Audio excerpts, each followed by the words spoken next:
Hey guys, so just to finish what I was talking about in the last video.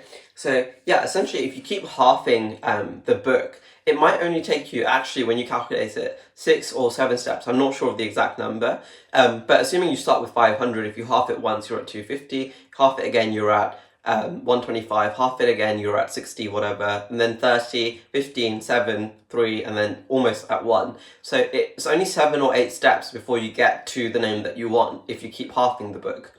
And I guess another benefit of this approach is assuming that, let's say the phone book gets a lot bigger. So assuming instead of it being 500 pages, it's now 1,000 pages. And the name that you're looking for is, 400 pages in. It will now take you, in the first approach where you just go one page at a time, it takes you 400 pages, right, to find the name that you want. But if it's at the end of the book, it might take you 900 steps before you get to the name that you want.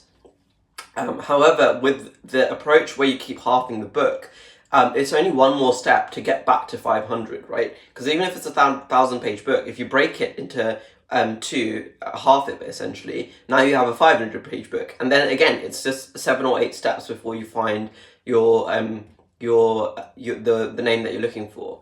So essentially, in the first way of approaching this problem, as the book gets bigger, you have more and more steps, assuming that the name that you're looking for is somewhere in the middle or towards the end. However, I guess the one advantage is if the name that you're looking for is right at the start, then perhaps, you'll just turn one page and find the name that you want. So in that case, it makes, that approach might work. But on the balance of probabilities of, picking a random name, the approach of halving the book is sort of exponentially a better way of solving that problem.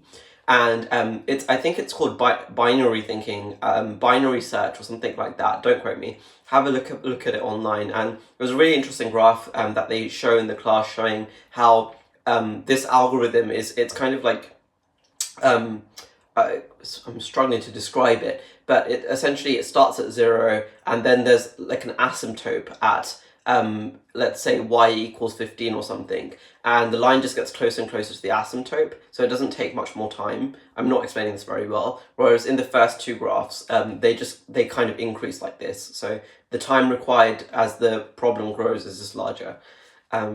Yeah, I thought I'd share that with you guys. I guess I found that really interesting, and I want to spend a bit more time thinking about, how to solve problems more efficiently, and thinking about sort of these logical strategies that you can use. Okay, I'm going to stop there. Have a nice week. Bye.